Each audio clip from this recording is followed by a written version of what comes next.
Welcome back on Eurovision Island. I'm here with Switzerland and Sebalter. Welcome, and welcome to the rest of you guys. Thank you very much for having me.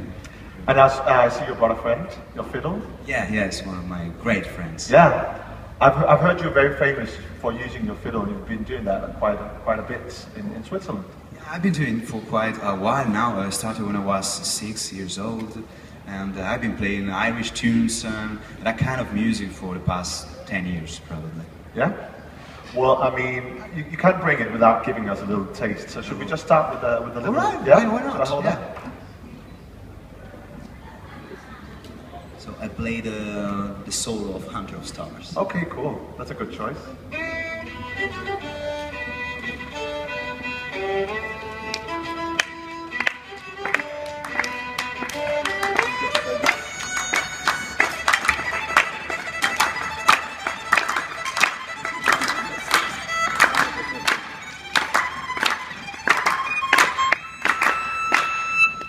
Beautiful.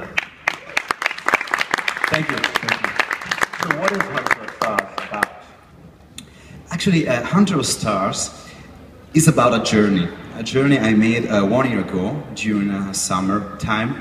I took 2 months off work and I went for a coast to coast in the United States. And when I was there, there was a night and I traveled by bus, by motor coach, and I was traveling during one night between Kansas City and Denver, and that's when I got inspired. And I think from the point of view of the music, Hunter of Stars reflects kind of the mood I experienced while being on the road. And from the perspective of the lyrics, I just like, in a general way, just telling some situation I experienced during this travel. Cool. And you just tried to sing this song and perform on stage, on the Eurovision stage. How was that like? It's amazing. It's a huge stage. I mean, you have been seeing that stage for a while in pictures, in videos, and somehow you just really can't wait and jump on it. And finally, when it gets to time, it's amazing. I mean, I got goosebumps. Yeah? Yeah. Sure, I understand. So we've got some questions online. We have a hashtag, you know it by now, it's hashtag Ask Eurovision. And the first one is from Chloe Hemsworth. She's asking, what was the inspiration? Oh, you already got that, sorry. Let's go to the next one. That's from someone called Satan Jr., sorry.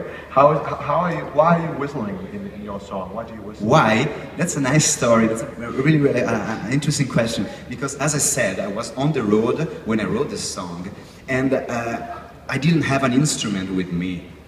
And when I got this melody in my head and I was on this motor coach, the only way I had for me to record that was by whistling and record it on the phone. So at the beginning I was intended to play this part of the violin, and when I got back to Switzerland, I mean, the whistling part was kind of stuck in my head and said, all right, now I start to whistle then.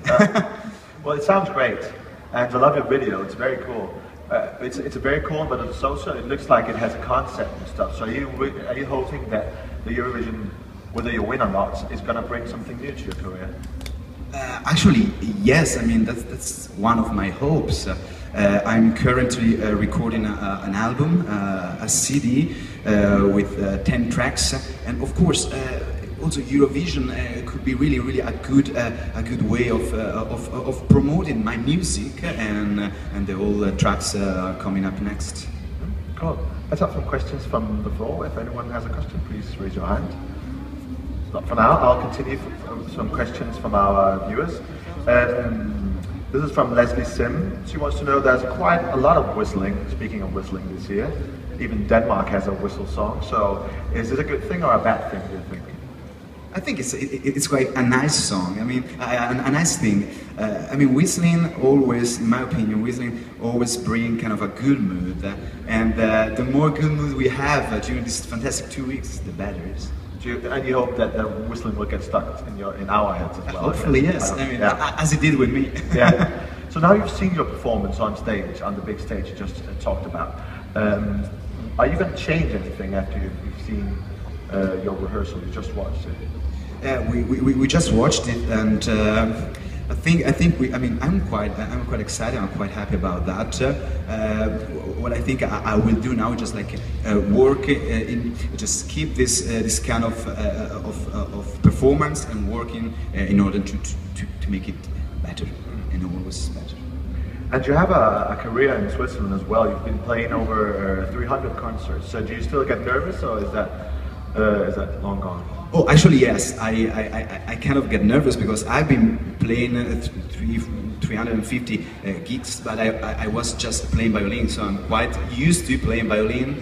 When it comes to singing, it's something that gets me always a bit nervous, which is part of the game and which is also good for the concentration. Yeah, sure. We have a question here. Hello, Sebalter. Hi there. Hi. I wanted to know what are the sensations that you expect that people will have in front of their TV when they will see your show on Eurovision?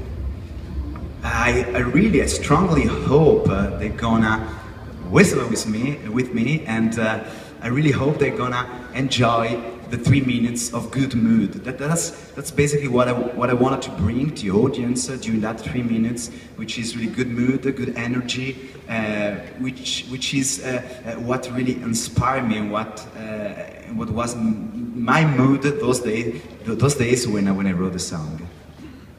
And you've written the song yourself, as you talked about, and you're going to perform yourself. So, and you're going to be like, you're a solo artist now, I guess. So, is that a pressure on you if it doesn't go as well as you want to? You can't blame it on anyone else, can you? It's just you, isn't that? Which is actually good. I mean, everyone has his own opinion about that. But for me, it's good because, I mean, in this situation, I relied on myself. I mean, if I fail, I fail. If I don't, well, good. So, but I mean, it's good. I'm kind of a solo artist, and I like that way. I mean, I write my songs, and I like what I write. I like what I sing, and first of all, this makes me quite happy and satisfied. So, whatever comes next, I'm happy right now. Have you heard or watched any of the other contestants? Yes, I watched many of them. Yeah? Also the ones who whistle? Today, no. I mean, I actually watched the videos, the music videos. Yes. So, which ones do you like? And there is TikTok from Ukraine. Yeah. Like, TikTok, I don't know. That's nice. Yeah. That's really also stuck in my head. Do you have any last questions for Sebalter? Otherwise, we're going to wrap it up. Thank you for joining us. Thank you. I wish you good luck with your performance and your second rehearsal as well. We'll be talking to you after that. Thank you so much, guys, and thank you for watching. We'll be back in 20 minutes with Greece.